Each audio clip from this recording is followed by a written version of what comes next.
The palace belongs to a powerful noble family from the old Mali Empire, sometime around the 14th century.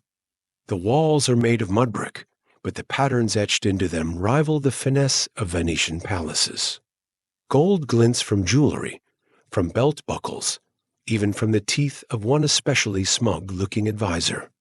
But the true centerpiece of every noble here isn't wealth, it's hair.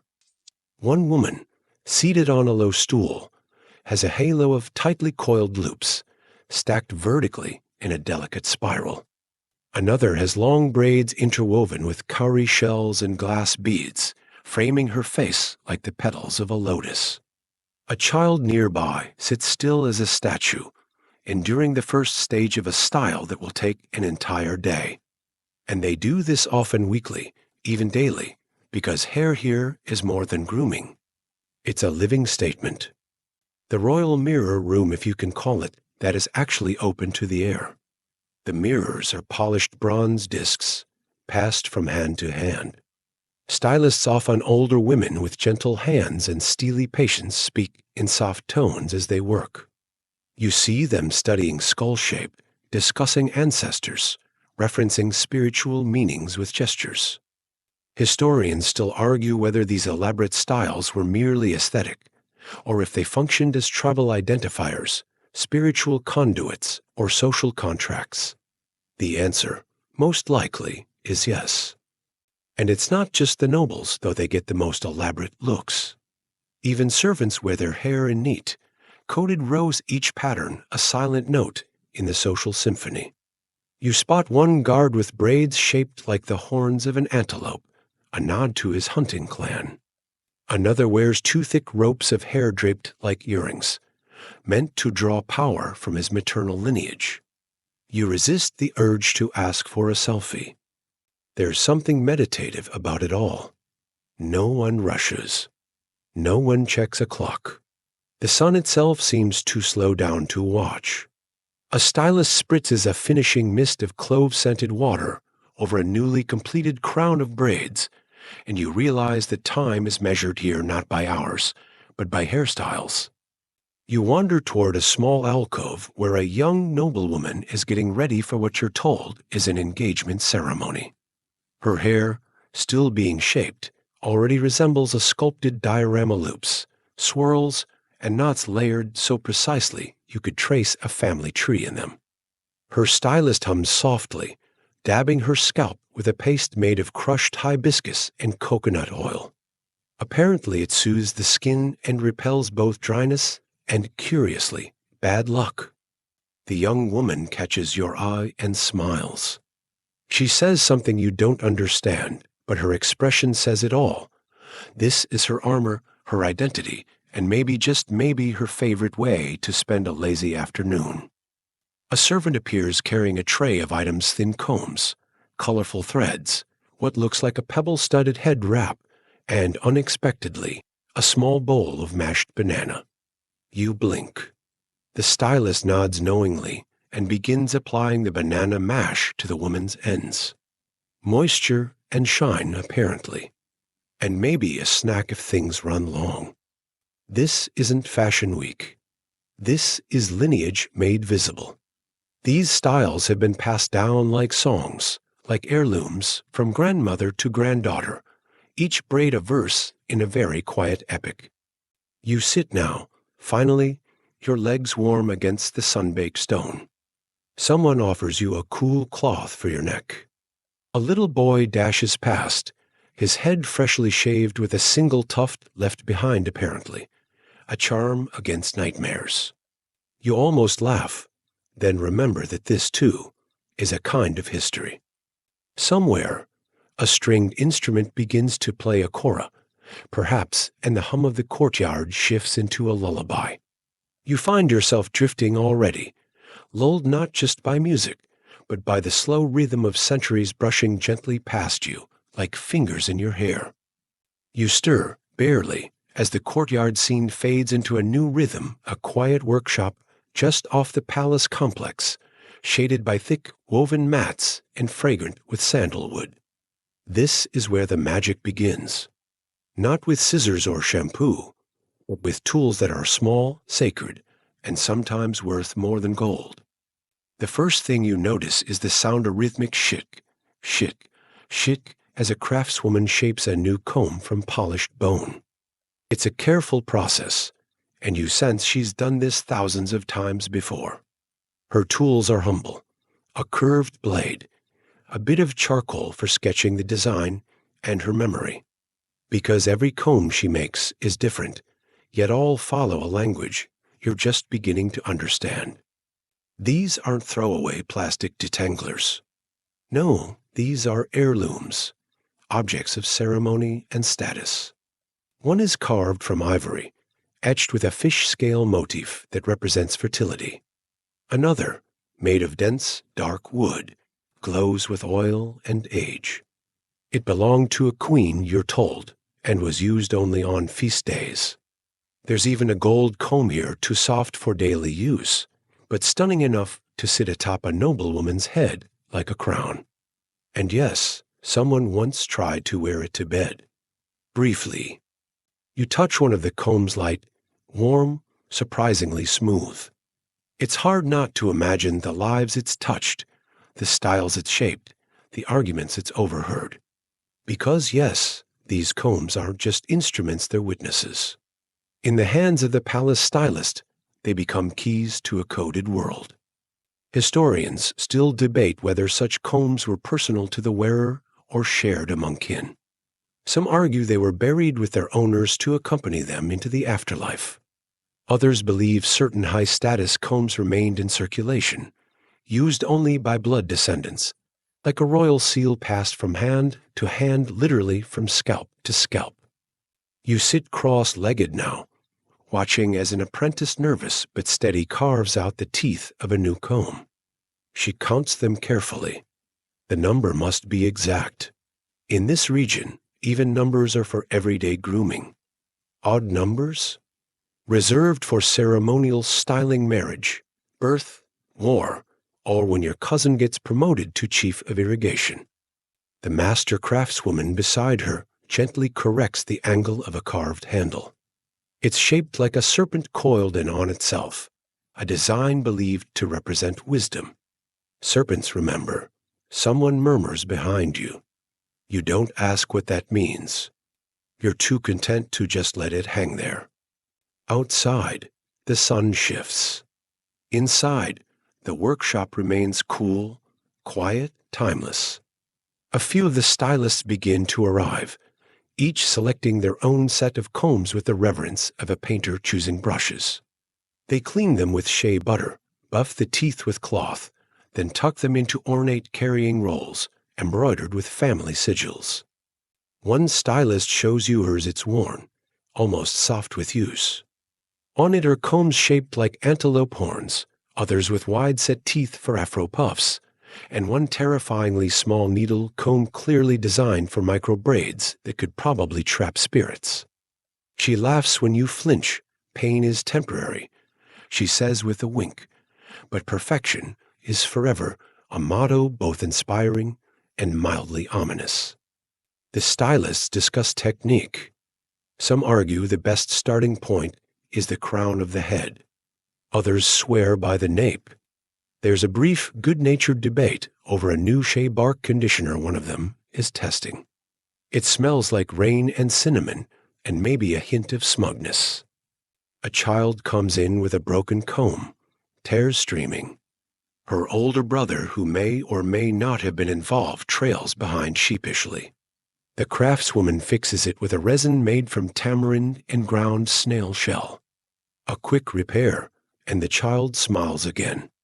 You realize that in this world, a broken comb is a minor tragedy, like a snapped violin string. The conversation turns, inevitably, to ancestors. One stylist speaks of her great-grandmother, who once styled the Queen Mother of Ife. She could part hair straighter than a spear shaft, she boasts. Another chimes in with a story about a ghost who combed her own hair every night in the bathhouse. Everyone nods. Ghosts with good hair are apparently not uncommon. And as you listen, you notice something subtle but profound. These combs aren't just tools for shaping hair. They shape stories, identity, memory. In a culture where oral history reigns, the act of hairdressing becomes a tactile form of storytelling.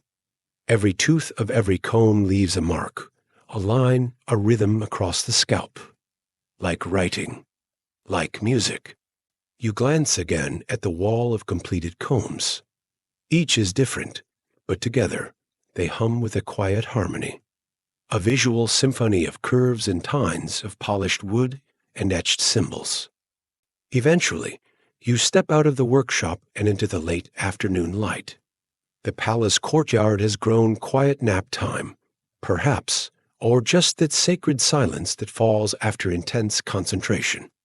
You carry with you the scent of sandalwood and stories, of warm oil and careful craftsmanship. A final image stays with you, the master craftswoman alone now, smoothing down the handle of a new comb. She hums a tune older than empire, older than war. Her hands move like water. And for just a moment, you think, maybe history isn't written in stone after all. Maybe it's carved in wood and bone and gold, and braided gently into the hair of someone who sits patiently for hours waiting to be remembered. You return to the palace courtyard the next morning, and everything feels different. The light is softer, the shadows longer. A procession is forming. Today is a formal day. You're told a day when nobility from nearby provinces arrive to pay homage, trade rumors, and, naturally, to show off their best hairstyles. You're offered a sweet, spiced drink and a soft bench shaded with dyed fabric. From here, you have the perfect view of what appears to be an impromptu runway, though no one walks quickly and no one smiles unless they mean it. First comes a woman with a towering coiffure shaped like a crescent moon. It's balanced atop her head like an architectural marvel, the braids anchored by a hidden frame of woven reeds. Small bells are threaded into the design and jingle gently as she moves. She glides past you, leaving a faint trace of rosewater in her wake. You consider clapping, but this crowd is more nod and sip than cheer and wave. Next, a man with hair sculpted into intricate spirals, each curl capped with a gold bead. He wears a loose indigo robe, but it's clear the real investment was above the shoulders. You're told he's a messenger from a northern court, and his hair speaks of both his speed and status. Apparently, braiding that style took 8 hours and 3 separate stylists. One of them had to be bribed with roasted goat. Historians still debate whether styles like this were worn daily or reserved only for ceremonial gatherings. Some scholars argue that the most elaborate hair sculptures were temporary, created solely for a particular political meeting or festival. Others insist these were daily styles for the elite, a walking portfolio of one's influence and taste. The truth, like many good hairstyles, is probably layered. You sip your drink, some sort of fermented date beverage, and watch as a young noblewoman steps forward. Her style is the most curious yet. It features braids coiled into the shape of 2 birds, their beaks nearly touching above her forehead. At first, you think it's purely decorative, but your guide leans over and whispers, "That's a symbol of harmony between rival clans." Her parents came from opposite sides, a peace treaty woven in hair. And so it continues. A parade of people wearing their histories, their alliances, their ambitions. One woman has tiny braids spiraling inward to a central point, symbolizing fertility. A young man has shaved his head bald, save for a geometric patch meant to show mourning. A little boy runs past with an intentionally messy style spiked tufts tied feathers. It's called playing with the wind, your guide chuckles. Apparently, it's very in this season. And now you begin to notice something else, sound. Each style makes a different one. Some swish softly, others chime or click. You hear faint jingles, the creak of wooden beads, the rustle of ornamented wraps. In a culture where language is rich and nuanced, hair becomes a kind of secondary voice. Subtle, yes, but not silent. You're struck by how communal the whole process is. Not one person here styled their own hair. Each look required collaboration, trust, endurance. One slip, one tangle, and the whole story changes. It's intimate, but public, like writing a love letter and pinning it to your back. One noblewoman catches your gaze. Her braids form a series of ascending loops, each loop larger than the last. You're told it represents her rise in court hierarchy. From assistant steward to master of provisions, each loop a promotion. The style was finished at dawn, just in time for her entrance. She had to sleep sitting up all night, someone murmurs. You wince in sympathy.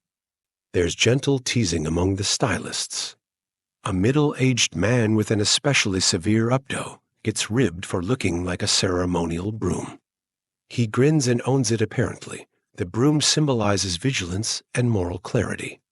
You make a note to reuse that next time someone critiques your bedhead. The atmosphere is both regal and relaxed, like a formal tea party where everyone secretly enjoys the snacks more than the speeches. No one's in a hurry. Every arrival is announced, observed, appreciated. You get the sense that even if the meeting today were canceled, people would still come for the styles, for the stories, for the chance to be seen and remembered. Your guide leans in again and shares a local proverb. A man who forgets his comb forgets who he is. It sounds poetic until you learn it's also a gentle jab at anyone showing up unkempt. Hair here is not optional. Historians note that in the great West African cities like Timbuktu and Jen, hair customs varied by class, gender, even profession. Priests wore subdued, tightly wrapped styles. Blacksmiths favored shaved heads with a symbolic lock left untouched. Merchants, layers, always layers. The more trade routes you covered, the more elaborate your braids became. Some even wove in beads from each region, tiny, glittering business cards.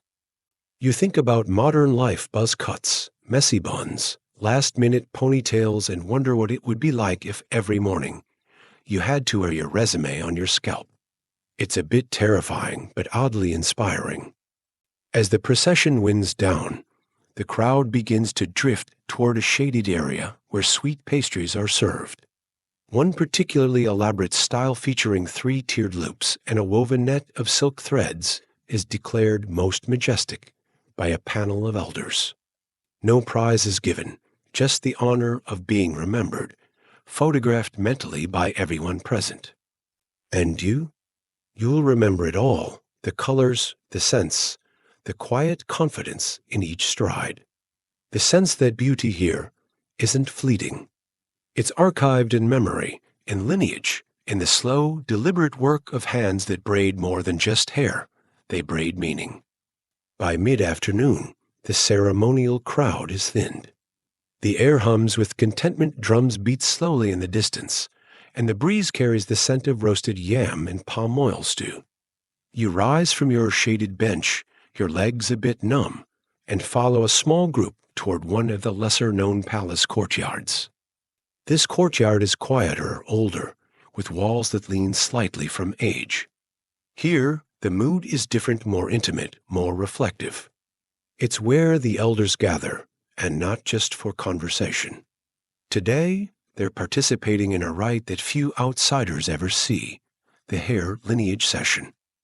You're told this practice is both oral history and performance. And unlike the public parades of power earlier, this is about memory lineage encoded through hair rituals. Families trace their ancestry not just through names or stories, but through specific styles passed down for generations. Hair becomes a living archive. An elder woman, easily in her 90s, sits at the center of the gathering. Her hair is silvered, coiled tightly against her scalp in a style your guide calls or head of the world. It's minimalist, austere, and strikingly elegant. The style, you learn, is only worn by matriarchs who have seen 3 or more generations grow under their care. You can't fake that kind of arsum. Beside her sits her granddaughter, who is mid-braid.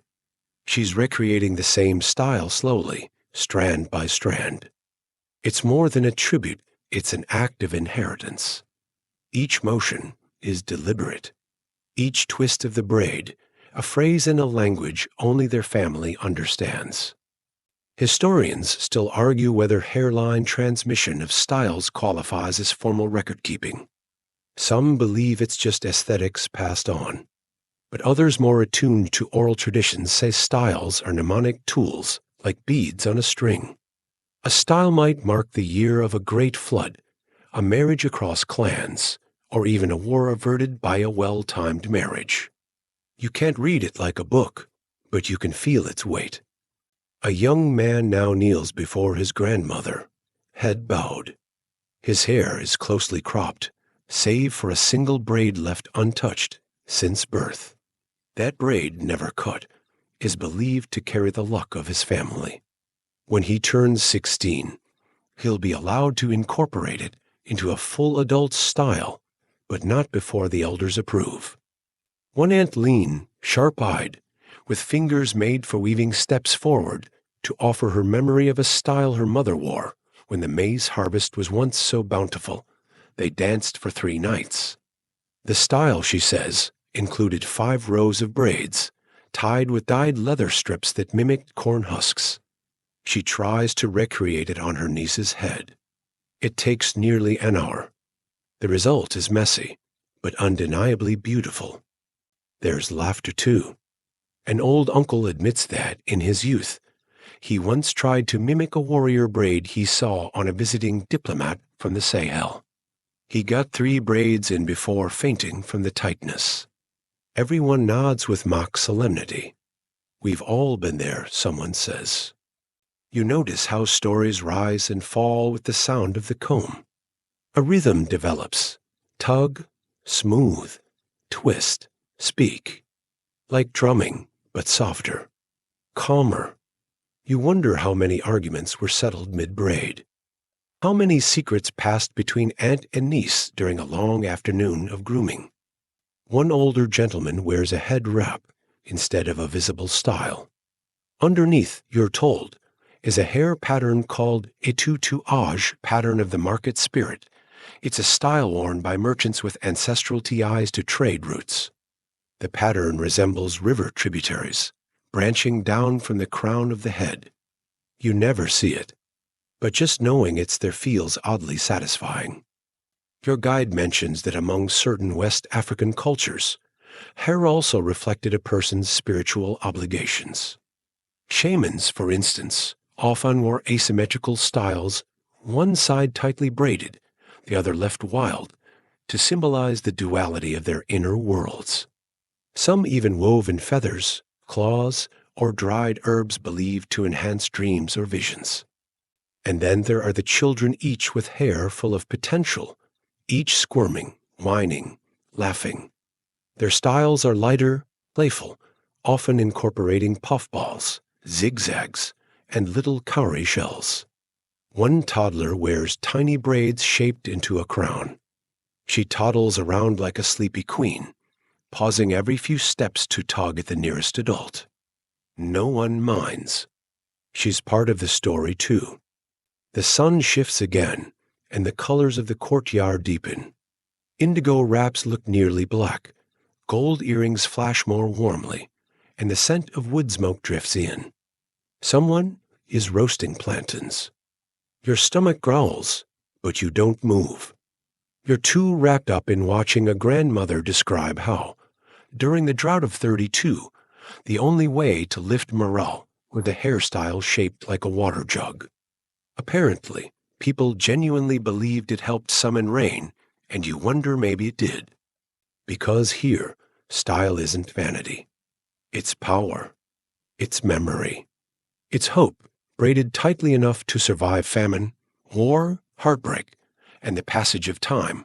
The gathering winds down, but no one truly leaves. Some lean back and doze. Others snack and chat in low voices. And the braiding continues slow, precise, loving. As the light fades, the stories don't end. They just grow quieter. You close your eyes briefly and imagine someone, 100 years from now, recreating one of today's styles from memory. Their fingers might tremble. The braids might be uneven, but the spirit will be there. Because some things, some truths don't need to be written to be remembered. They just need to be woven in. As twilight begins to drape the palace in soft shades of gold and violet, you follow a path lined with lanterns toward the apprentice's quarter. This area hums with youthful energy, low laughter, and the telltale sound of fingers practicing the art of braiding on bundles of straw and willing younger siblings. Here, you're about to witness something rare: how the future of ancient West African hairstyling is preserved through hands-on education.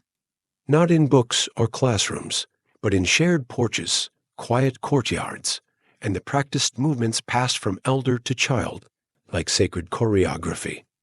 You spot a teenage girl perched on a wooden stool, working diligently on a mannequin head. Her fingers move in quick, practiced loops too fast to follow easily. The style she's attempting is complex, 4 inward-facing spirals ending in a braided knot at the crown. It's called OBA, loosely translated as the heart of the world. You're told it's traditionally worn by peacemakers and mediators. She pauses and sighs dramatically when the braids come out uneven. Her older brother, just returned from the river, leans over with unsolicited advice.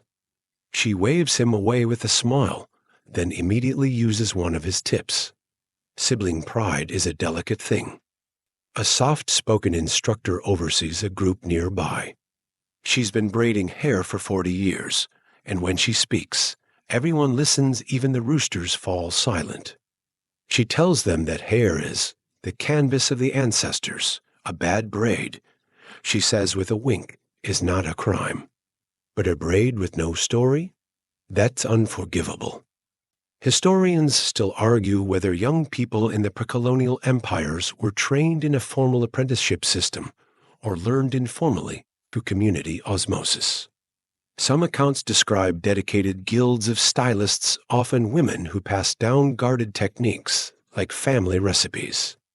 Others suggest a more organic diffusion, where kids simply absorbed styles by observation, trial, and correction.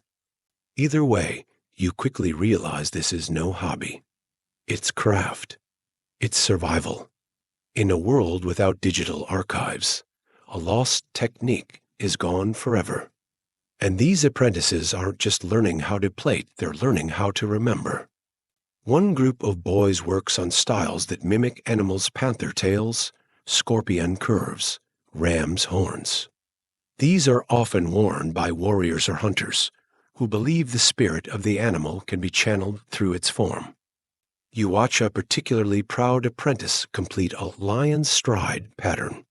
It's a braid that begins wide and tight at the temples, then flows backward into loose, wavy ends.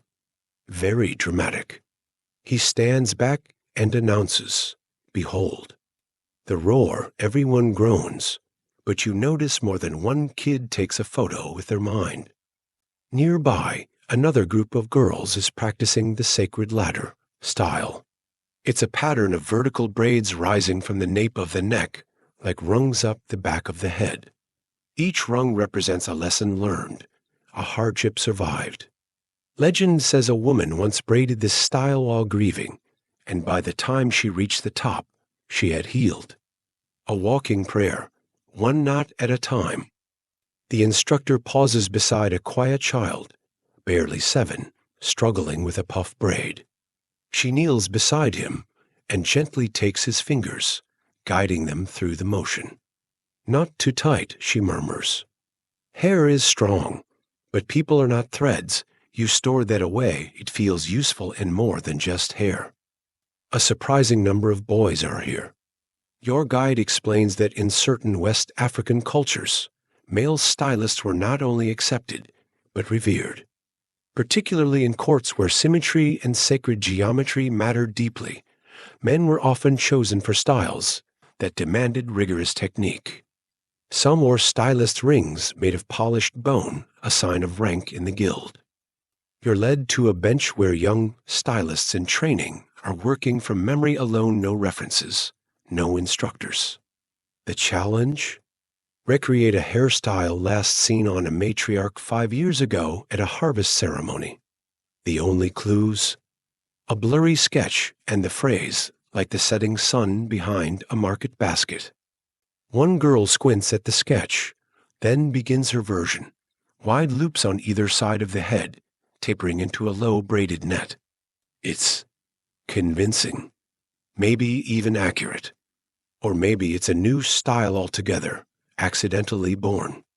The instructor claps once and says, "That's how ancestors are reborn." Everyone cheers, even the mannequin. Just before sunset, the stylists gather for a practice showcase. Not a competition, more of a storytelling circle with combs. One by one, they explain the story behind each style they've recreated. "This is the watchful hawk," one boy says proudly, showing braids flaring upward like wings. "It was worn by palace guards who never turned their backs." Another girl reveals a complex 3-tiered coil. "Rain on clay roof. My grandmother wore it during a long drought. Then it rained," her friends ooh softly, both at the story and the precision.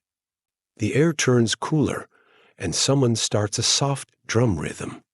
The showcase becomes a slow celebration, young stylists trading tips, teasing one another, sharing mango slices.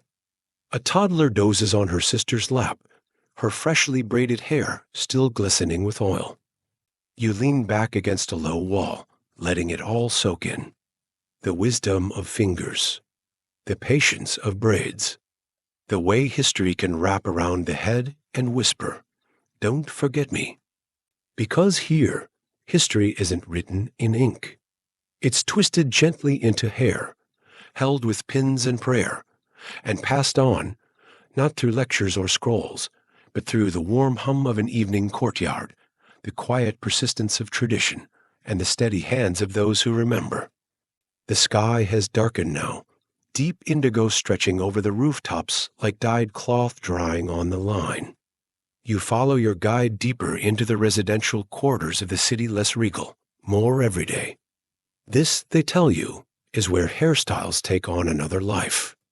Not ceremonial, not instructional, just daily life. Tonight, you're entering the world of casual, functional, and deeply meaningful home styling. You duck into a modest family compound where the scent of shea butter hangs in the air and the sounds of evening chores mingle with low conversation. Here, in this quiet domestic scene, is where a different kind of hairstyle is born, one not for court or ceremony, but for comfort, for identity, for survival. A mother sits on a woven mat, back straight, legs stretched out, her youngest daughter nestled between her knees. It's a scene you could find across the entire continent, across centuries, really. The child winces as the comb works through a stubborn knot. "Be still," the mother says gently. "Your head is not a goat." The child laughs, and you do too, though quietly. The mother's working on a pattern called Iantel, the footpath behind. It's simple. Short horizontal cornrows that follow the natural curve of the skull. Easy to sleep on, easy to wash. Often worn by children, it represents the idea of being guided, walking the path set before you by others. No vanity, just belonging. Historians still debate whether these styles, common though they are, count as art. Some argue that without a ceremonial or courtly function, they're merely grooming. But others insist this distinction is modern nonsense, that care, intention, and cultural meaning are what elevate any act, even basic hairstyling, to something more. The grandmother nearby is oiling her own scalp slowly, massaging in a blend of crushed cloves, palm kernel oil, and a pinch of ash. You ask what it's for. Good sleep, clear mind, fewer headaches, she says. And it keeps the ants out. You assume she's joking until she adds, ants love shea butter. You must always warn them off. Your guide leans in and whispers that certain families use these evening routines as subtle forms of social signaling. A girl with hair braided in a tight okuku bun might be announcing she's ready for marriage. Another, with loose side plaits and soft coils, might be mourning. If you knew what to look for, you'd never need to ask how someone's feeling. A group of teenage cousins sits in a circle, styling one another's hair. One girl, working quickly by lantern light, recreates a nostalgic style from their grandmother's youth, a zigzag braid down the center, flanked by two coiled buns. They all giggle, joking that if they wear it tomorrow, they'll conjure up an old suitor. Next to them, a boy patiently untangles his younger brother's hair. The child is fidgeting wildly, and it's clear this is an act of love disguised as grooming. The boy hums quietly an old lullaby that doesn't seem to have lyrics anymore, just rhythm and tone. The child eventually leans into him and closes his eyes. Your guide tells you that during periods of hardship drought, colonial taxation, forced relocations, hairstyles became even more utilitarian. Hair was kept short, neat, and tightly braided to avoid attracting attention or to make it easier to travel. Some patterns from that era are almost gone now. One style, called a run, when the dog runs, was specifically designed for women escaping conflict zones. It was fast to do, fast to undo, and held hidden objects like coins or herbs within. Another was the cocoia braids coiled low at the base of the skull. These were favored by women carrying heavy water pots, the flat coils acting like shock absorbers between the head wrap and the skull. Functional beauty at its finest. A particularly elderly man shuffles into the courtyard. His head is bald, but he still carries a wooden comb in his pocket, a habit, his daughter explains, from decades of nightly hair care. He was once a royal courier, and in his day, hair length indicated speed. The faster the runner, he chuckles, the shorter the braids, he pats his gleaming scalp. Fastest there ever was. The family bursts into laughter.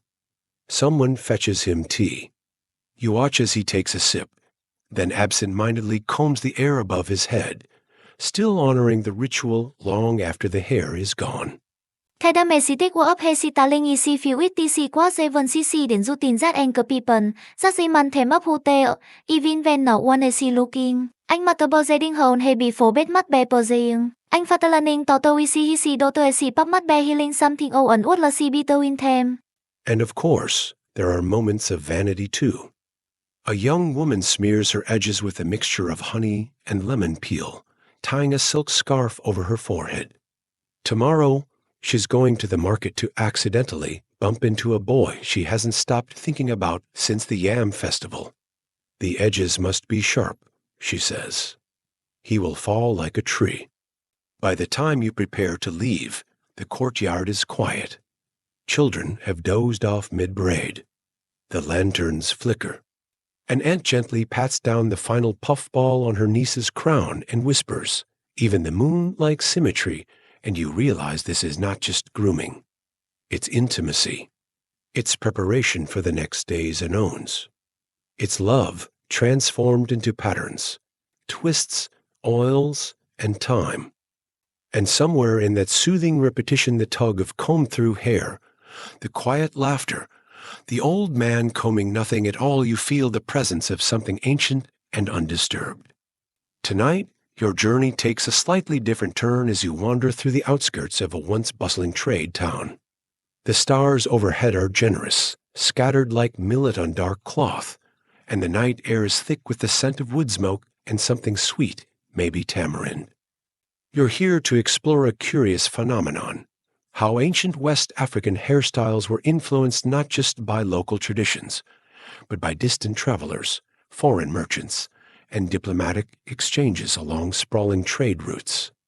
And trust me, by the end of this stroll, you'll start to see a simple braid as the unwritten diary of the whole known world.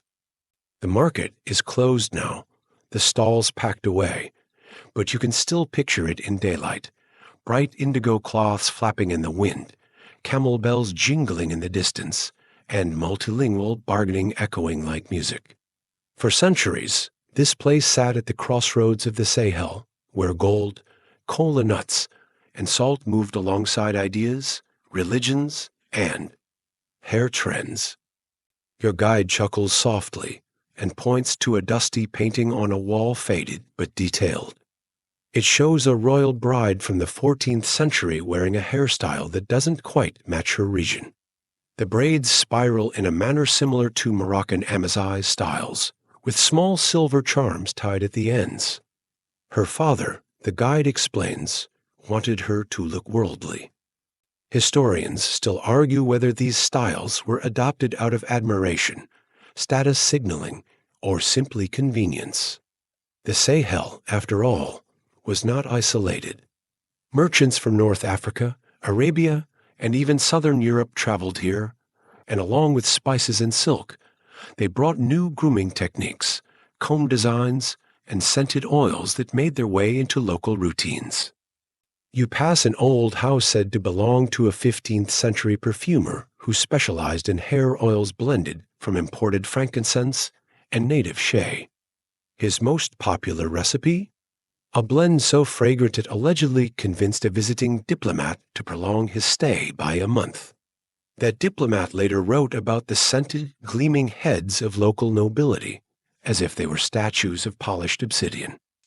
At another stall, an elderly woman recounts stories of her great-grandmother, who wore a now-lost style called clove-scented, loosely translated as wisdom curls. It was said to originate from a union between local royalty and a Songhai emissary. The curls, tightened using hot stones wrapped in cloth, were stacked vertically and pinned with cowrie shells. She whispers, "It took 6 hours and made you 2 inches taller." Nearby, an ancient bronze comb rests in a trader's display case. It's unusually wide, with double rows of teeth, perfect for thick, curly hair. The merchant claims it came from Nubia, though you're skeptical. Still, it's a reminder that tools, too, traveled far, traded, adapted, and reimagined across borders. You pause beneath a baobab tree, its thick trunk etched with carvings. Some of the shapes resemble braids. A local elder explains that when diplomacy occurred between kingdoms, women were sometimes styled in braids that mirrored the maps of trade routes, literal cartographies woven into hair. So you could trace the gold road, she says, just by looking at someone's head. One style in particular stands out, the Ilrin pathway. Named after an old city on the trade route between Timbuktu and the coast, this style used alternating rows of cornrows and flat twists to mimic the ridges of the worn dirt road. Small beads were sewn in each representing a major city or market. And yes, you're right. People probably got a little lost staring at it. The more time you spend here, the clearer it becomes that hairstyles were never just aesthetic choices. They were codes, status updates, even diplomatic gestures. One former queen reportedly wore a hybrid style blending her own kingdom's tradition with that of her husband's people, a gesture of peace negotiated not on parchment, but on the scalp. Another fringe tidbit: traders often offered scented hair oils as gifts to local hosts. The quality of the oil and how long its scent lingered was seen as a sign of respect. One traveler even documented that a host rejected his shipment of silk, but accepted a jar of Tunisian rose oil with great ceremony and immediate application. You pass a well where people say young women once gathered to show off their newest braid interpretations of imported patterns. They would sit at the edge, faces reflected in the water, adjusting coils and loops. The saying went, "You'll know what arrived on the caravan by what's wrapped around the forehead." Interestingly, there's still scholarly debate about just how far these hair influences traveled. Some claim even Indian trade merchants introduced coconut oil techniques to West African stylists, subtly changing texture and shine preferences. Others believe the overlap is more coincidence than contact. Still, in this region, where so much is shared orally, the truth likely lives somewhere between family memory and buried pottery shards. The final stop tonight is a low building made of thick clay.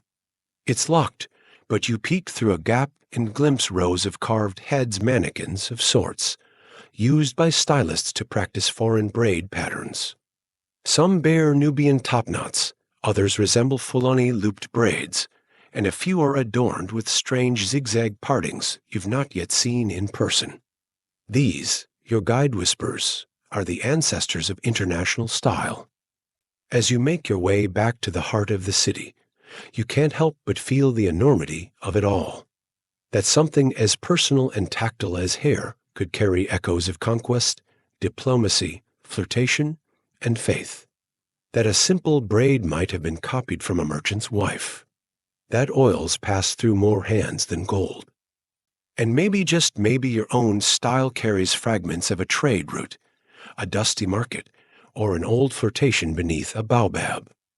Your path tonight curves away from the beaten roads of royalty and trade. Now it winds through the heart of daily life, where servants rise before the sun and artisans rest only when the fires go out. You're in a quiet courtyard surrounded by mud brick homes, their walls painted with age-old symbols that seem to whisper stories if you squint hard enough.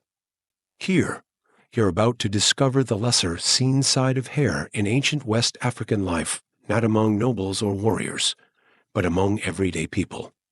Farmers, cooks, potters, weavers.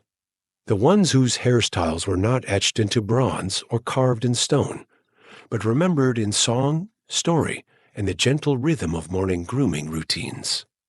It starts early, before the chickens stir, before the millet boils. You find yourself in a small room, smoky with the scent of burnt shea butter and charcoal. A young girl sits patiently between her auntie's knees. Her hair is being parted with the tail of a carved wooden comb, each line straight as a knife's edge. The style? A simple pattern of flat twists and loops, known locally as GBADGB roughly, the braid that listens. The name comes from its practicality. The flat twists are tight and secure, perfect for long hours spent working in the fields, bending low over looms, or pounding yam without strands falling in your face. There's a quiet elegance to it, the kind that doesn't need royal seals or silver pins ... in this world. Hair isn't just decoration, it's function, family, and quiet pride. One fringe tidbit you overhear. Some women reportedly used plant ash and honey to stiffen hair before braiding. It worked as a natural setting gel long before mousse and pomade ever made an appearance. The mixture gave the braids a gentle sheen and made them last through days of labor in the sun. You spot an old woman on a wooden stool, carefully braiding her granddaughter's hair into a soft spiral pattern. She hums an old tune under her breath. Your guide leans in, smiling. That's a lullaby, but also instructions. That song teaches how to move the hands. Historians still argue whether certain braiding patterns in everyday life were purely stylistic or carried unspoken messages. Some believe certain zigzag parts indicated marital status, while others think they were just the result of restless children squirming mid-braid. There's no single answer, only layers of possibility. And now you walk through a dusty side street known for its weavers and potters. Here, hairstyles double as work tools. Literally. One popular style among female potters involved threading long braids into a low loop that could be tucked under a scarf or used to balance a heavy clay bowl. No hands needed, just a well-anchored head. You pass a group of young boys playing a clapping game. Their heads are shaved in curious patterns, some with tufts left like horns, others in simple circles. Your guide tells you these were often seasonal styles, shaped in response to weather, rites of passage, or local festivals. One boy's style, called Alec Tutu, mimics the curve of a river bend nearby braids curled toward the nape in a downward spiral, said to cool the head. And it wasn't just about temperature. Hair also served spiritual purposes. You visit a shrine where local healers once instructed women to part hair in 4 directions before certain rituals symbolizing the 4 corners of the world. Hair clippings, too, were never discarded casually. They were often burned, buried, or even braided into charms for protection. In one courtyard, you meet a family of smiths. Generations have lived and worked here, and their hair tells you as much. The eldest son sports a braided crown known as a joke's ring, named after a legendary blacksmith's daughter who refused to marry a rival unless he could match her family's craftsmanship. The style, looping over the crown and held with melted wax, stayed secure even in the heat of the forge. Meanwhile, you notice a young mother adjusting her daughter's partings using a sliver of bone. It's part of a weekly tradition. She murmurs softly about how the girl's grandmother taught her the same way, and how certain styles are only used on Mondays when the spirits are thought to listen more attentively. There's an old expression passed between the women here. You wear your name on your head.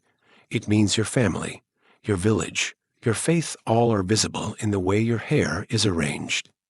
A braid is never just a braid. It's a living document.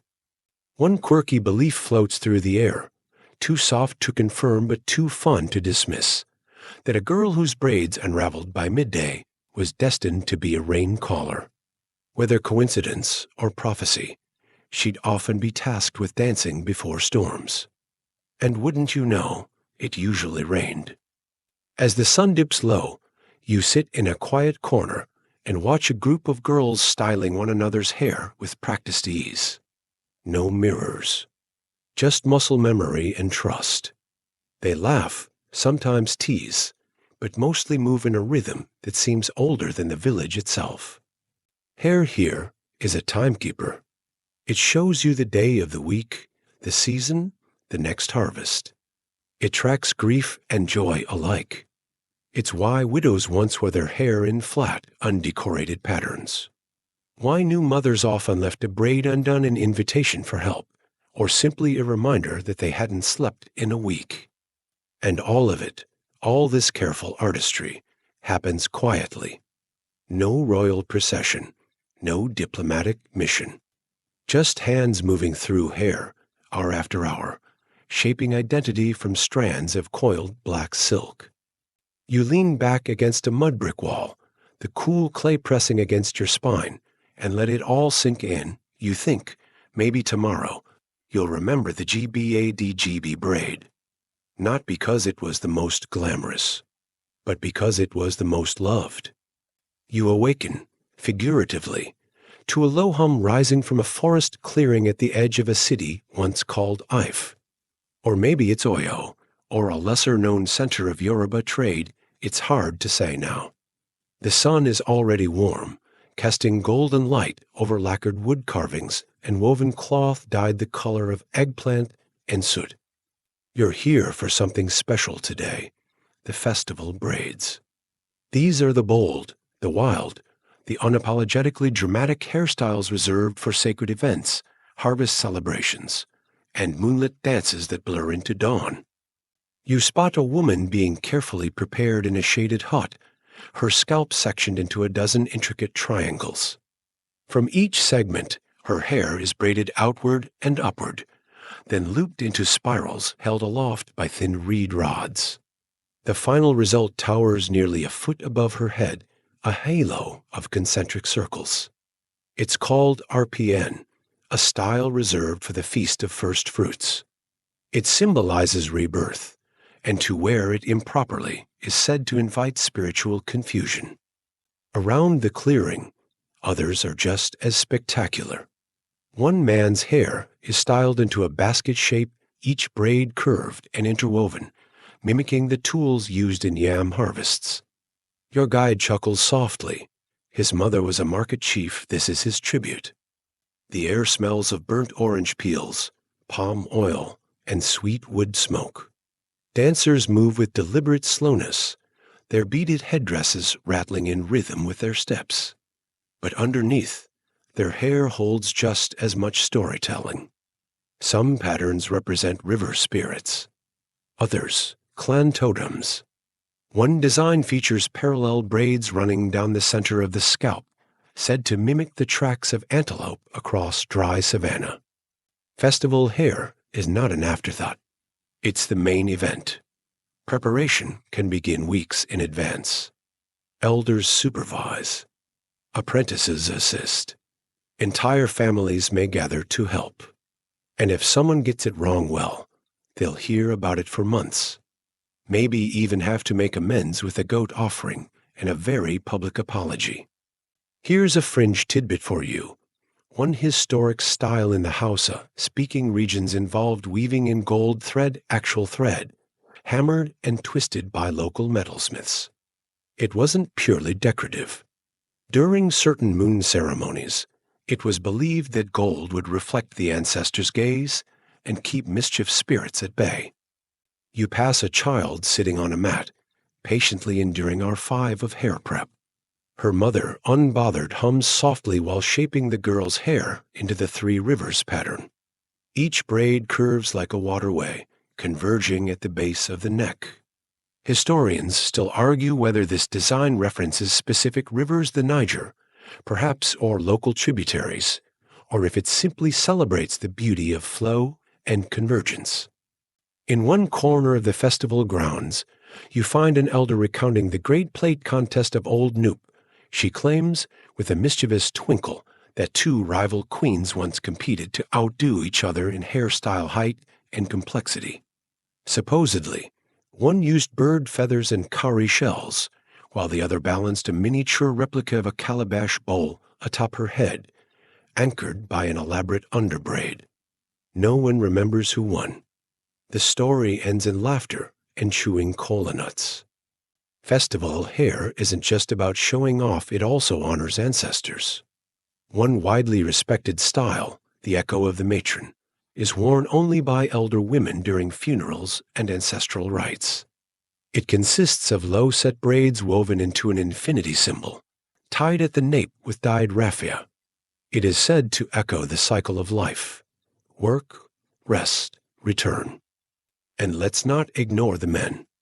Yes, even warriors and hunters sometimes braided their hair during festivals, particularly for masquerade season. One hunter's style resembles a porcupine crest, standing sharp and proud.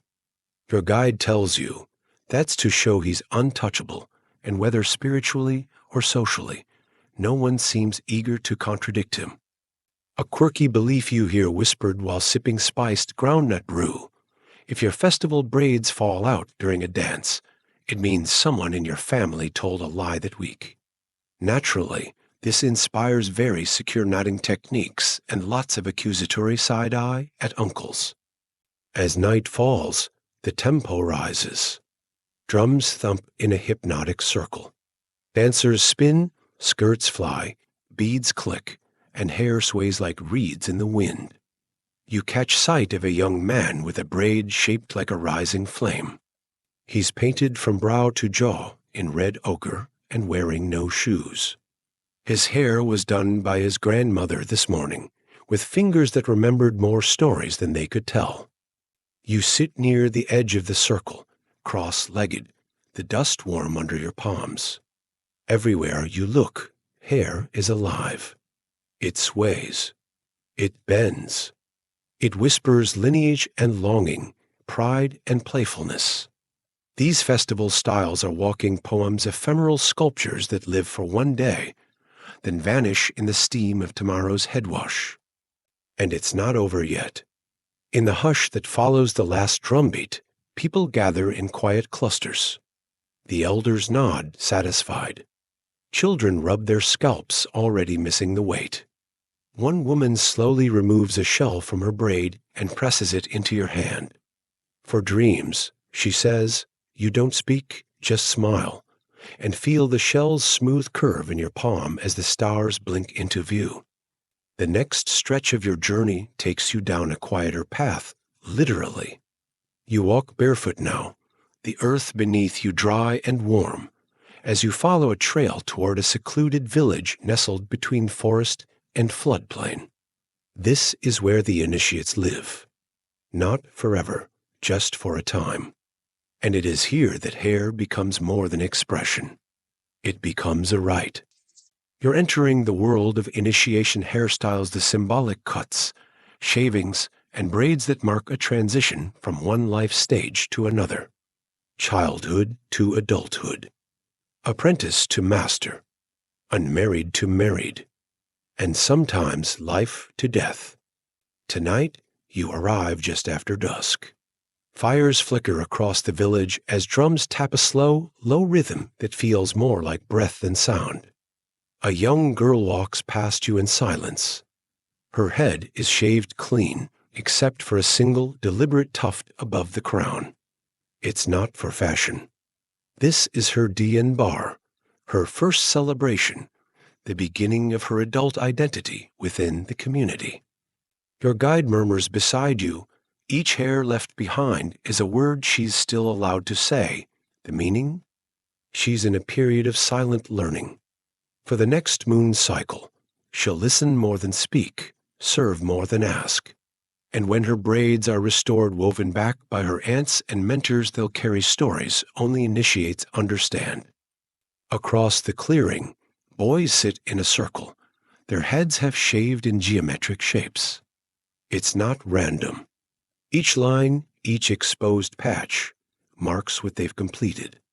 One line for strength trials, another for memorized oral histories, another for tests of generosity. Hair becomes a living syllabus. Historians still debate the original meanings behind some of these shapes, whether the double chevron cut in the northern Mend region signifies warrior readiness or simply reflects a favored ancestor's symbol. There's no consensus, and that ambiguity gives the tradition even more weight. A quirky detail emerges as you watch the initiates prepare. Some hairstyles are made using not just human hands, but carved bone combs passed down for generations. One you glimpse has a symbol etched into the handle, half sun, half turtle. It's believed to bring patience and insight, perfect for children entering the slow wisdom phase. And there are taboos, too. During initiation, no hair is allowed to fall to the ground. You watch as clippings are carefully caught on woven mats, then burned at dusk, the smoke rising like incense. You don't want your old self wandering off. Someone whispers with a wink. As the night deepens, the older women begin to chant softly. Their hair, by contrast, is elaborate. Tall spirals pinned with wood, loops wrapped in indigo thread. You realize that their mastery isn't just social, it's sculptural. Some of them once led these rituals, and their styles honor that. One fringe belief you hear under a fig tree: if an initiate laughs during their hair ceremony, it's considered a sign that they'll be a gifted storyteller. Naturally, the other kids try very hard to make each other laugh, which explains the strange animal noises echoing in the distance. The spiritual weight of this moment lingers. In some villages, hair removed during initiation is buried beneath sacred trees. In others, it's mixed with clay and used to form protective figurines kept in the home. It's not superstition, it's stewardship of the self. You're invited to sit by a fire where an elder explains her own initiation many years ago. She describes the shame she felt when her hair was cut and the pride when it grew back coiled and strong, reshaped into the trullion, a braid crown used only by those who completed their trials with dignity. She leans in, eyes glittering. They call it the day God braid, because it brings light where there was dark. Another elder adds that in some traditions, young girls were not allowed mirrors until their final hairstyle was finished. The logic? Transformation should be felt before it's seen. There's a tender wisdom in that ... as dawn approaches, you watch a young initiate receive her final braid. It's quiet, reverent. The elder hums an old lullaby while her fingers move. The girl doesn't speak. She doesn't need to. This braid tells everyone she has crossed. And now, as the sun crests the horizon, the entire group begins to move as one initiates, elders, observers. There's no fanfare, no applause. Just a slow, ritual walk down a path where palm leaves rustle in the wind, and the future hangs like dew on every branch. You follow behind them quietly, feeling the weight of the moment settle over you like a soft cloth. Hair, once again, has marked the invisible line between who you were and who you are now. You'll remember this path. Even if you forget the chants or the cuts or the exact shapes of the braids, you'll remember the hush, the firelight, the knowing glance between a girl and her auntie, and the smoke rising with a promise. The road ahead narrows, winding you toward the coast, where the salty wind tangles itself in the low trees and rustles through palm fronds like fingers through hair. Here, in bustling seaside towns and trading ports, the hairstyles shift again, this time blending tradition with influence, subtle defiance with practicality. You've reached the era of colonial contact. It begins softly. You pass through a market where women wear head wraps over neatly parted cornrows, their edges slicked back with palm butter. A closer look reveals each braid is still precisely shaped, still symbolic. But there's a quiet resistance beneath the wrapping. What looks simple is anything but. A young woman selling cola nuts tells you, they wanted us to wear it plain. So we made it look plain. Her smile is mischievous, and the braids beneath her scarf spell out a proverb when seen from above. You quickly learn that during the colonial period, West African nobility didn't abandon their hairstyles, they adapted them. When European dress codes began to be enforced, certain royal courts responded not by conforming, but by encoding. Hidden braids beneath European style hats. Hair sculptures mimicking the folds of lace caps. Style became stealth. One mainstream historical fact that stands out: colonial officials frequently documented hair in their reports, describing it as improper, excessive, or uncivilized. Ironically, these records now provide rare glimpses of lost styles. Hair was noticed because it made them uncomfortable. And why wouldn't it? Hair, after all, was still telling stories. In some Ashanti households, women wore a braid called nasa, shaped like the local textile pattern of the same name. It was both a symbol of identity and a nod to the craftsmanship of their people. Hidden in plain sight. Historians still argue whether these adaptations were acts of quiet resistance or simply pragmatic fashion. One camp sees them as radical preservation. Another argues they were aesthetic choices shaped by the pressures of the moment. Either way, they carried meaning. You spot a man by the dock with close-cropped hair and a single braid left hanging behind one ear. He explains it was once the sign of a messenger, the last to carry royal news before the town's protector fell to colonizers. Now, he says, I just like the reminder. And there are stranger tales still. A fringe tidbit from further inland tells of a community that wove secret escape routes into the scalp. Literally, braids shaped like topographical maps, showing safe passage through forests or where to hide food along a journey. One design resembled river bends. Another echoed a coiled snake, both referenced local terrain and possibly coded instructions. You stroll past a barber's hut where two men debate whether it's time to go European. One lifts a tin of pomade, examining it like it might answer his unspoken question. Another scoffs, adjusting a delicate braided crown that peeks out from under his bowler hat. You imagine his great-grandmother would be proud. Not everything about this era was covert. In some port cities, especially those with Afro-Brazilian returnee populations, hair became a kind of synthesis. You see women with part braided, part-pressed styles curls arranged into loops at the temple, then swept into buns wrapped with velvet. They wear white linen and walk like queens. A local woman tells you, "My great-aunt wore her braid pinned with a Portuguese coin. It wasn't for value. It was to remind others we were never just colonized, we were collecting too." In one compound courtyard, a grandmother recounts how certain styles became tied to church attendance. A simple two-strand twist signaled conversion. Yet by the 1930s, she says, some priests banned specific styles outright, calling them too pagan. Her mother kept braiding anyway, just a little lower, a little quieter. Children still had their own traditions.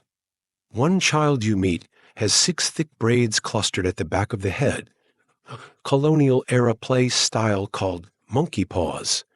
It's said to help with balance while climbing mango trees. Whether or not that's true, the child offers you half a fruit with sticky hands and the kind of smile that suggests it's best not to ask too many questions. Another curious moment. In a tiny village on the edge of a former mission station, you find a photo hanging in a hut. It shows a young woman in a high-collared Victorian dress, but her hair is unmistakably regal. Braided wings arch out from the sides, then loop back into a bun that's more sculpture than style. It's a reminder that identity never sits still. It bends, twists, braids itself into something new. You sit beneath a tamarind tree as the sun begins to dip. Children run past with mismatched styles, cornrows, afro puffs, shorn sides. A mix of mimicry and legacy. And you think to yourself, even in a time when everything tried to push conformity, the scalp became a page of resistance. Hair remembered what names forgot, and even as ships docked, uniforms arrived, and languages shifted, the nobility of the head remained untouched, rearranged, but not erased. You close your eyes for a moment, lulled by the hush of evening and the feeling that somehow the quiet stories were the loudest of all. You rise early the next morning, woken not by voices, but by the sound of combs tapping rhythmically wood on wood, like a gentle xylophone being played in the distance. It's a new day, and the scene unfolding before you is one of restoration. Today, you're stepping into the world of hair care rituals, the oils, the tools, the ceremonies that nurture not just the scalp, but the spirit. You're in the compound of a noble family known for generations of skilled herbalists.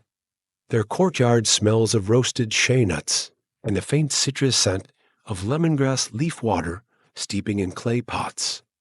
A young woman sits cross-legged, eyes half closed, as her aunt begins to coat her scalp with a warm golden oil. It glistens, catching the morning light like dew. You sit nearby and watch.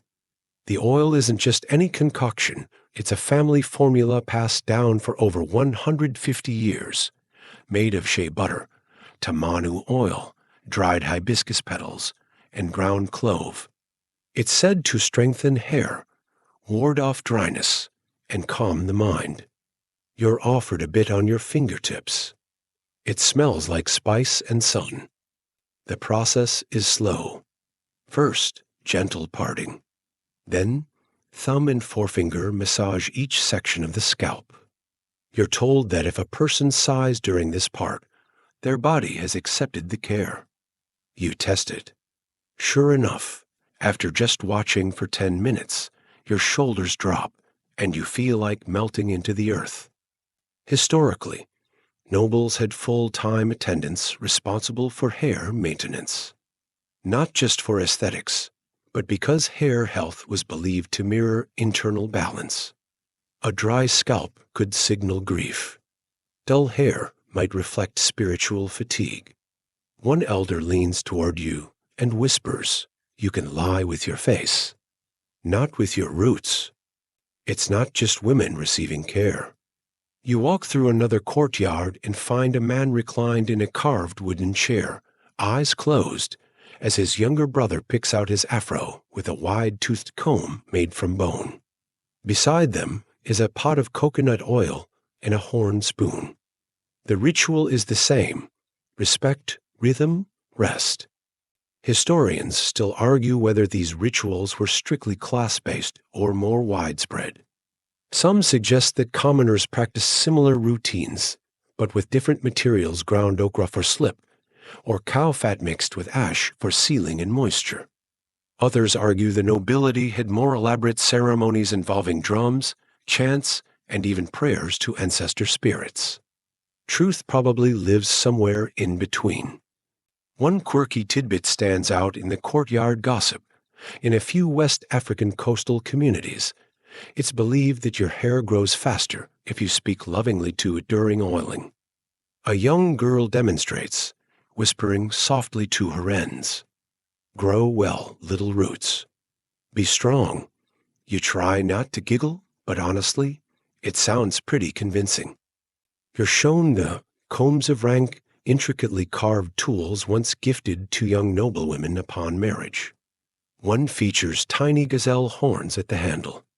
Another shows a mother bird feeding chicks. Each one is unique, symbolic, personal. They aren't just for grooming. They're for storytelling. Hair masks are another ritual. A thick paste made from fermented millet, crushed plantain peels, and ash is worked into the roots and left to sit. The scent is bold, but the results: silken, springy curls. You learn this was once a pre-festival tradition, done the night before big dances or royal visits. Children ran around with paste dripping from their temples, laughing and shrieking. You take a seat as a teenage girl shows you how to twist her hair, using only fingers, no tools. She explains that her grandmother taught her using the stars. This section goes where the moon was last night. You smile, unsure if she's joking, but decide not to ask.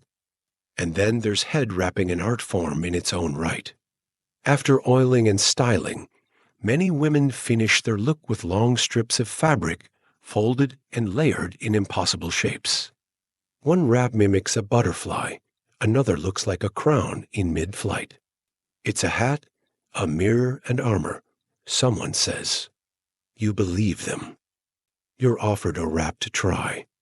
It takes 5 attempts and 2 helpers to get it right. When it's done, you feel lifted, not just taller, but more deliberate, like your spine suddenly remembered it has a job. An elder woman, the family's matriarch, tells you about the spiritual side of the ritual. She explains that oils and combs are tools, but intention is everything. If you carry anger into the braid, it will stay there. If you carry patience, it will hold. Her own hair is tucked beneath a scarf, but her eyes shine with quiet mischief. At dusk, a small ceremony begins in the courtyard. Girls sit in a circle while older women sing lullabies and twist their hair into soft, sleep-ready plaits. The mood is hushed, not somber, just settled, the way the earth feels after rain. You lean back against a woven mat, the scent of lemongrass and hibiscus swirling in the air, and you realize something. These rituals aren't about vanity. They're about returning to self, to stillness, to lineage. Each motion says, you are held.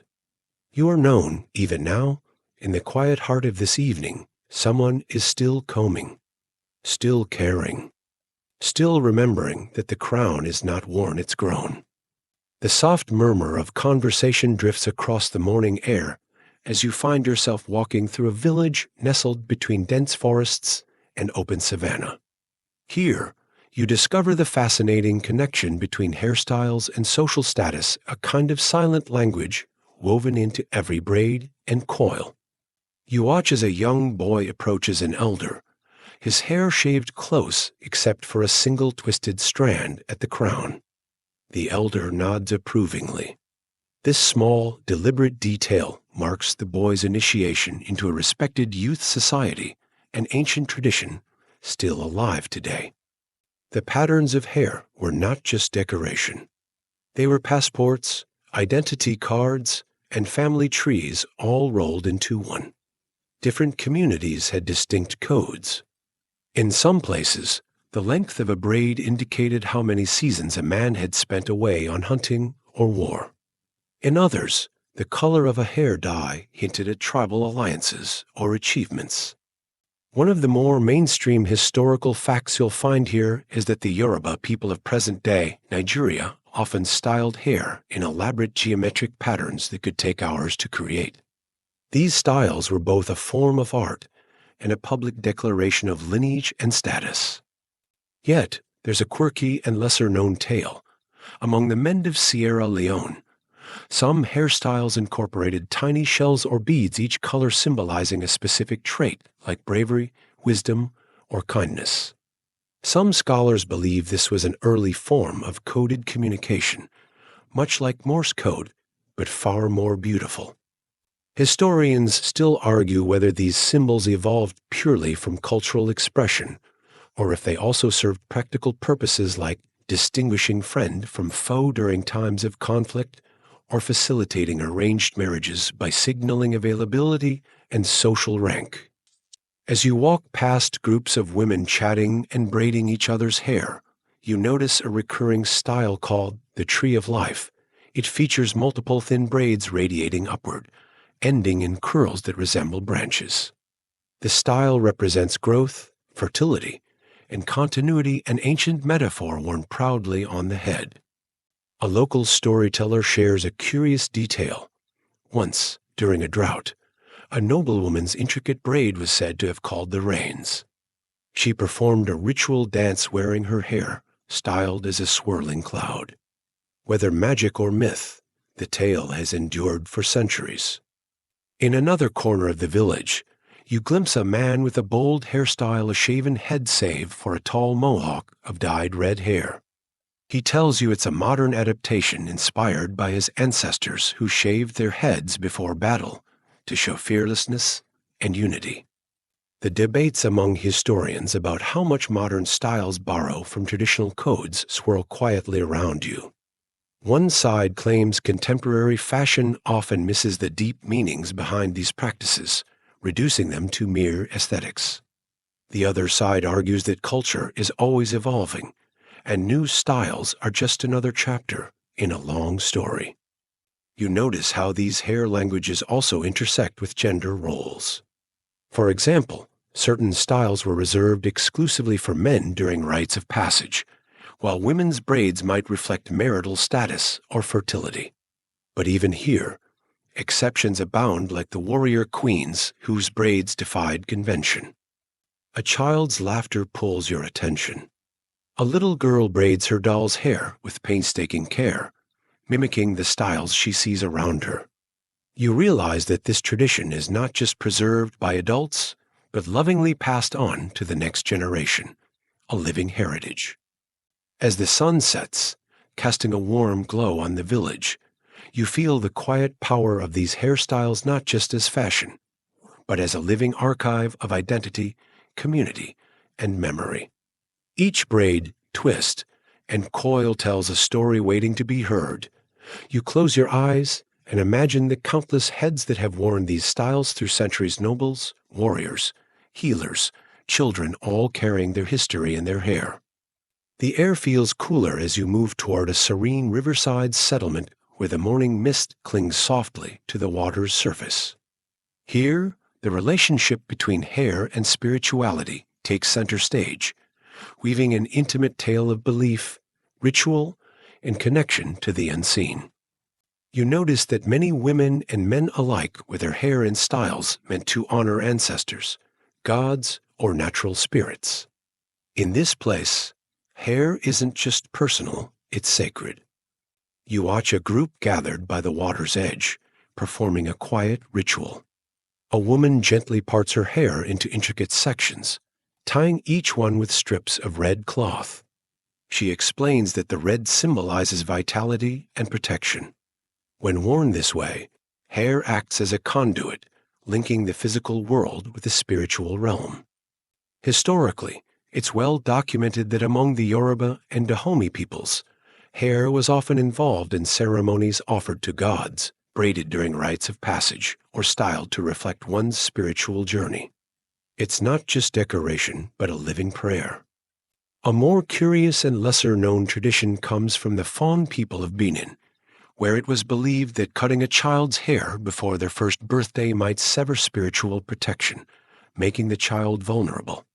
So, hair was allowed to grow freely and was carefully tended until the right moment, often marked by a communal ceremony filled with singing and blessings. Historians still debate whether these practices were primarily about spiritual beliefs or social cohesion. Some argue that hair rituals helped maintain group identity and unity, especially during times of upheaval. Others suggest the spiritual interpretations came later, layered over older customs. You're invited to witness a nighttime gathering where a spiritual leader uses combs carved with sacred symbols to untangle knots in hair, each tug believed to release negative energy. The leader's voice is soft but commanding as she chants, weaving words that feel ancient and comforting. There's a fringe tale about hair spirits, invisible helpers thought to reside in the curls and twists, guiding decisions or offering protection. If a knot formed unexpectedly, it was sometimes seen as a sign the spirit was restless or trying to communicate. The community's healer shares how hair oils infused with rare herbs were believed to attract positive energy and drive away harm. One oil blend included the essence of frankincense and wild mint, a recipe known only to a few elders. As the river reflects the silver moon, you ponder the many layers of meaning hair holds here. It's a daily practice and a sacred trust, a bridge between worlds. You catch a glimpse of a young boy proudly wearing a hairstyle shaped like a crescent moon, a symbol of his family's spiritual protector. He smiles shyly when you compliment him. You realize that, throughout this journey, hair has been more than appearance. It's been history, resistance, identity, care, social code, and now faith. Anesi the nát đi pân, thay gen tân sồn ấp ô tơ ẩn uy sĩ bất bò dê si cơ dê đan yêu lai ánh sát la la bà.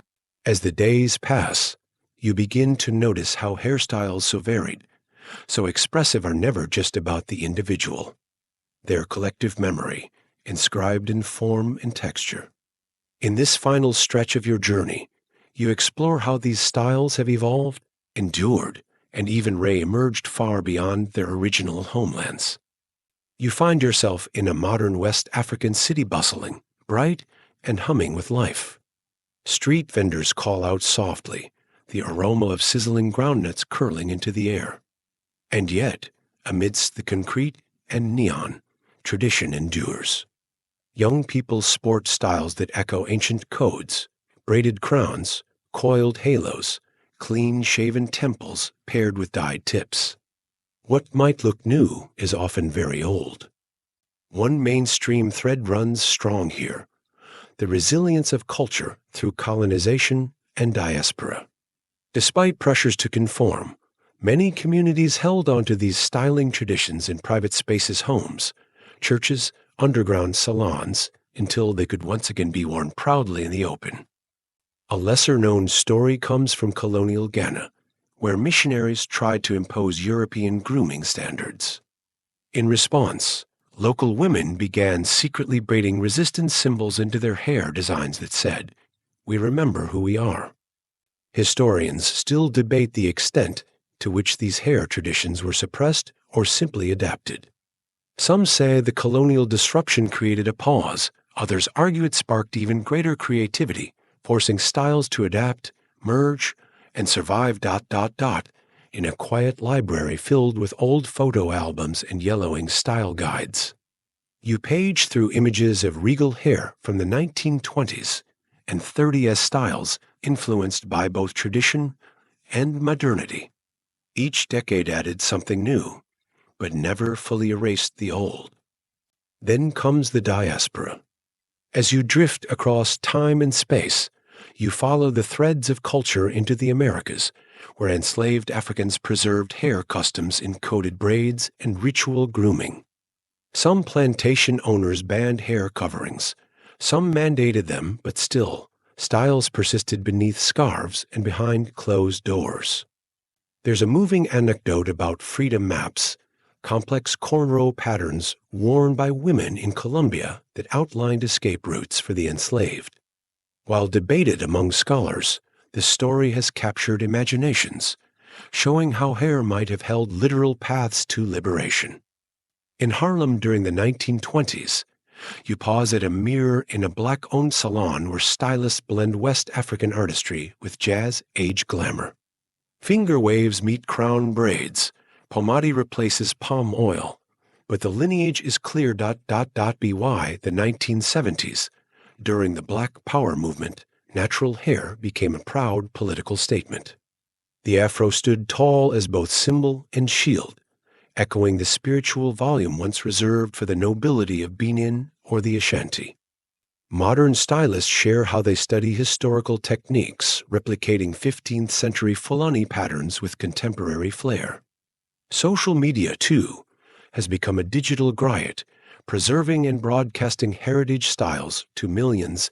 There's one final, fringe fact that brings a smile. In some contemporary Yoruba naming ceremonies, babies receive symbolic braids, tiny twists that echo the mother's own, as if welcoming them into the story before they can speak. The circle feels complete. You've watched hair as identity, resistance, communication, spirituality, and survival. Through every twist and turn, it has held something sacred, and now, as twilight softens the sky and distant drums echo faintly, we begin our descent into the quietest part of night. So now, just breathe. Let your jaw unclench. Your shoulders melt just a little further into the pillow. Let go of the stories for tonight, each coil and twist, each sacred braid, each secret signal. They're still there, gently humming in the background of your thoughts, but they don't need you to hold them right now. You've journeyed across time and place, through humid forest villages and lively city streets, from the still hush of river rituals to the soft rhythm of braids passed down through generations. It's a tapestry, really, a living one. And somehow, your mind has wandered safely through it, step by step, like fingers threading through hair. There's nothing else you need to remember. Just let the last of the drums fade. Let the warm breeze comb softly through your thoughts, teasing away the last bits of tension. Maybe you're still floating through a marketplace filled with colors and combs, or maybe you've drifted all the way back to a quiet hut with moonlight streaming through a reed roof. Wherever you are, stay there a while. You're safe. You're at rest. And if you need to return to this world of gentle stories and braided history tomorrow night, it will be waiting quiet, patient, soft around the edges. For now, just sleep.